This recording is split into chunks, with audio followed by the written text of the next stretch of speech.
10 minutos para las 7 de la mañana. La batalla de Rivas se conmemoró ayer con otra batalla, pero esta vez en las calles. Miles de manifestantes dejaron muy clara su molestia contra la concesión que sienten que no les conviene. Muchos se quejaron porque ayer no lograron acercarse a los actos protocolarios en el Parque Juan Santamaría, tal y como los vimos con estas imágenes, tampoco a los desfiles por las principales calles de la ciudad de Los Mangos.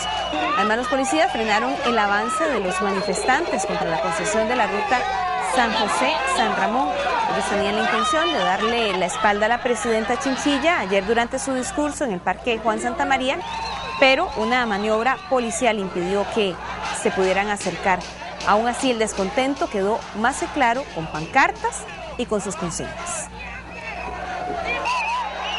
Sumamente indignada en esta mañana de ver de que venimos a un desfile, un acto cívico donde doña Laura no es la protagonista es el pueblo, y que ella nos restringe llegar hasta el Santa María es sumamente indignante. Soy muy dolida por lo que están haciendo con el pueblo de Alajuela. Creo que tenemos libre tránsito y no es justo que a los alumnos no los dejen entrar. Acá en el sector de Alajuela estamos muy indignados con la presidenta. Sabe que doña Laura, una decepción total. Bueno, algunos por toda la maniobra policial que hubo ayer, pero otros también lo hicieron a grito a cielo abierto.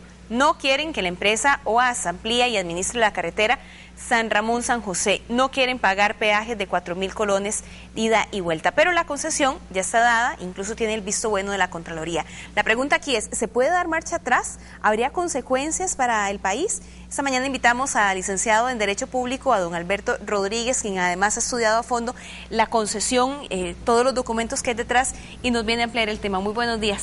Buenos días, Inés. Don Alberto, ¿se puede dar marcha atrás? ¿Usted tiene argumentos de que sí se puede hacer? ¿Cuáles son? Por supuesto. El artículo 36 de la Ley de Concesiones establece que la nulidad absoluta del contrato de concesión se declarará cuando haya celebrado o tramitado con violación expresa o implícita a las disposiciones de la presente ley, de la Ley General de Administración Pública, y esta concesión contiene una serie de vicios más que evidentes. Entonces, la misma Ley de Concesiones establece la salida.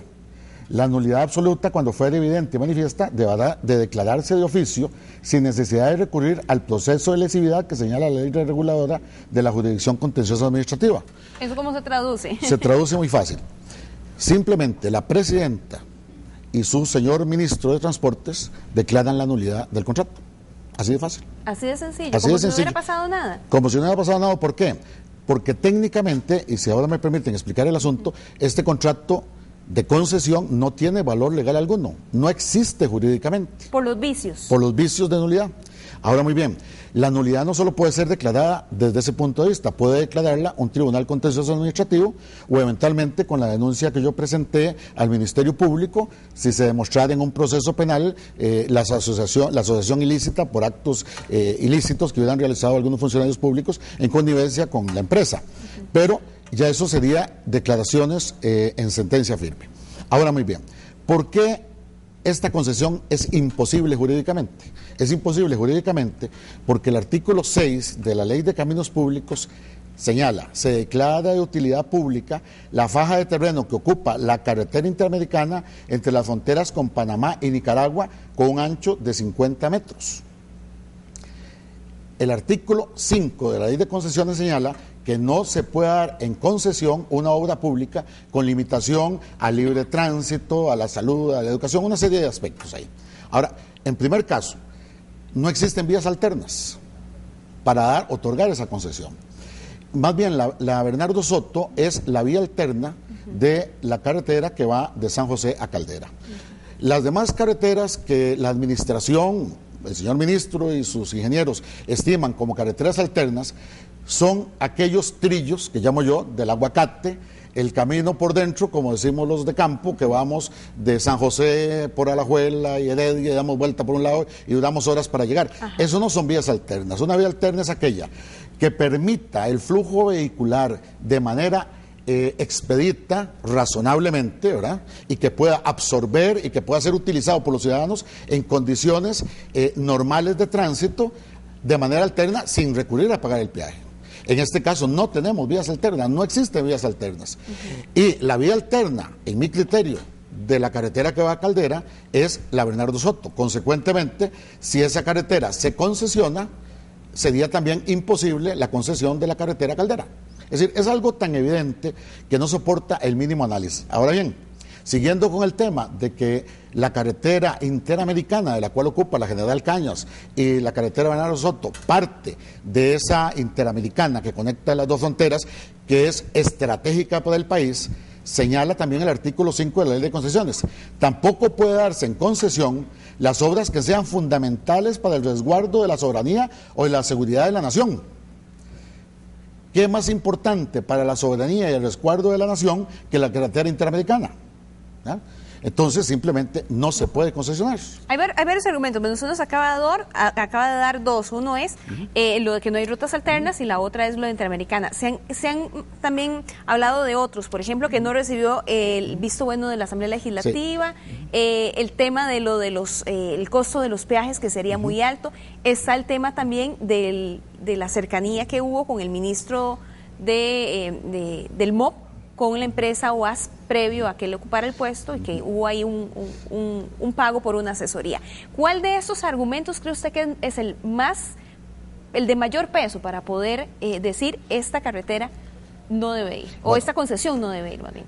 Le voy a decir una cosa, todos tienen un enorme peso, todos tienen ramificaciones de nulidad del contrato en materia administrativa, como lo tiene de materia de sanción de carácter penal y sanciones de carácter administrativo por la manera en que se manejó esto, llamo yo entre comillas, negociado. Le voy a explicar un asunto. La Ley de Concesiones establece en su artículo 12 que es indispensable la licitación pública para otorgar una concesión. Esta gente de OAS nunca participó en ninguna concesión. Y esa concesión, que data desde 7 o 10 años, han venido cambiando términos del contrato original, términos de la licitación original. Es decir, han venido manipulando la estructura contractual para adaptarla a las necesidades y a los caprichos, digamos, de una empresa o de la flexibilización que quiere dar la administración pública para otorgarla. Entonces, hay un detalle muy importante, el artículo 17, teniendo en consideración que el que ganó la licitación fue Autopistas del Valle, que es aparentemente una sociedad hermana de Autopistas del Sol, el artículo 17 de la Ley de Concesiones establece: el concesionario están obligados a cumplir el programa de trabajo hasta la terminación de la obra. Si el programa no se cumple o la obra no se realiza, se declara la caducidad automáticamente. Entonces, no se podía nada más asignarle. No. Entonces, lo que dicen ayer en una nota de respuesta de parte del señor ministro por un ingeniero Chacón Laudito, yo me permito como ciudadano darle la siguiente respuesta, en mi derecho de respuesta como ciudadano. Señores, ustedes no podían haber permitido la cesión de esa concesión.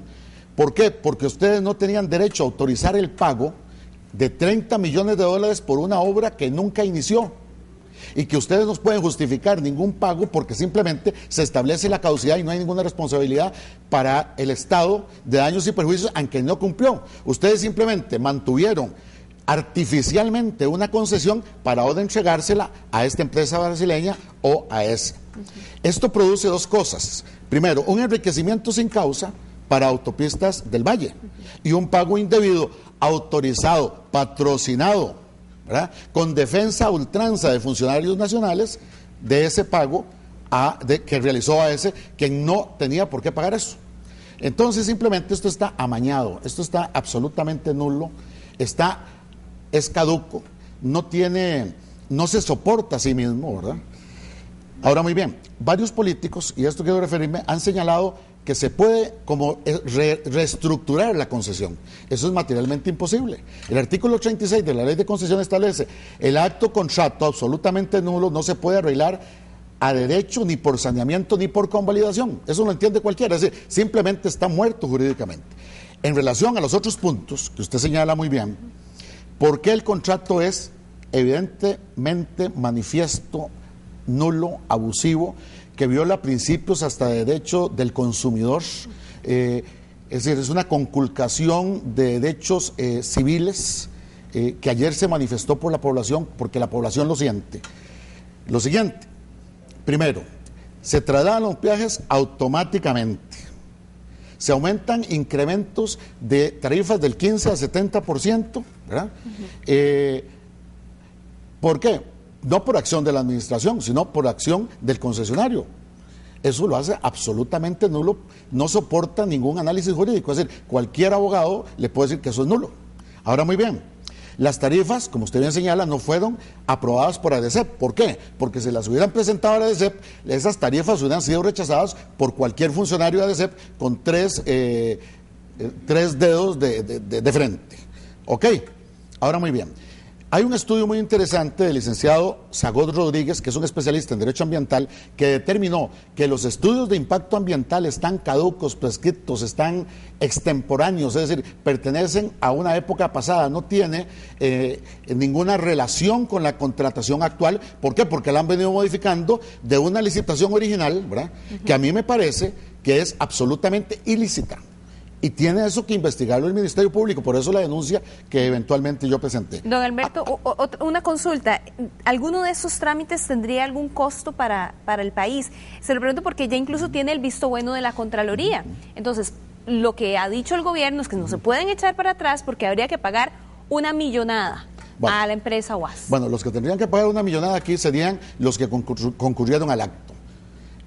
Yo considero que ningún centro de arbitraje internacional, ningún tribunal extranjero lo primero que va a analizar es cómo unos funcionarios de un país latinoamericano, calificados generalmente de corruptos, digámoslo así de claros, han entregado la soberanía nacional de una carretera pública y la ponen en arbitrio, no en discusión jurídica en su propio estado, sino que la hacen extraterritorial.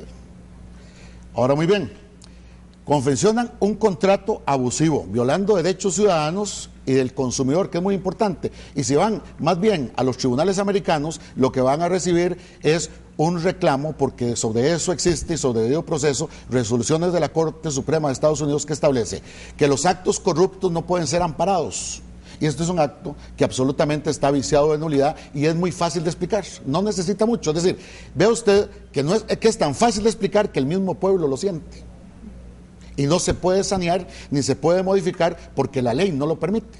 Simplemente lo que tiene que hacer doña Laura y su ministro es firmar la lesividad del contrato y punto. Si quieren ir a los tribunales, pues que reclame esta compañía lo que quieran los tribunales. El juicio lo va a perder, así que no tenemos que tener miedo porque es absolutamente abusivo la concesión. Bueno, esperaremos, don Alberto, lamentablemente se nos acaba el tiempo, esperaremos también a ver qué ocurre o si no ocurre la reunión que tenían hoy planeada el gobierno junto con los representantes de San Ramón. Los líderes de la comunidad dijeron que no se iban a hacer presentes, sin embargo también hay que ver cuál va a ser la posición del gobierno después de las manifestaciones del día de ayer. Una sola cosita. Ajá. Hay un evidente tráfico de influencia, usted lo señaló antes, el señor ministro pide una ampliación de 5 años de la concesión y la patrocina porque él era asesor en aquel momento. Y además hay un oficio, el 242 de 2013, de 23 de enero de 2013, en donde el señor ministro pospone una reunión en San Ramón para darle explicaciones hasta que no se dé el refrendo de la concesión. A mí me parece que es un secretismo injustificado, malicioso, que nos debe llamar a los costarricenses de absoluta sospecha. Yo quería indicar también que nosotros invitamos al señor ministro, a don Pedro Castro, para que viniera a esta entrevista, que nos diera su punto de vista, pero él nos dijo que estaba con muchas ocupaciones, que tenía que preparar la reunión para esta mañana que iba a tener con los líderes de San Ramón y por esa razón no nos podía acompañar. Esperaremos que tal vez más adelante nos dé cuál es su punto de vista y también, bueno, saber cuál es la posición del gobierno a raíz de este clamor que se manifestó ayer de que no se quiere la concesión. Don Alberto, muchísimas gracias por acompañarnos esta mañana.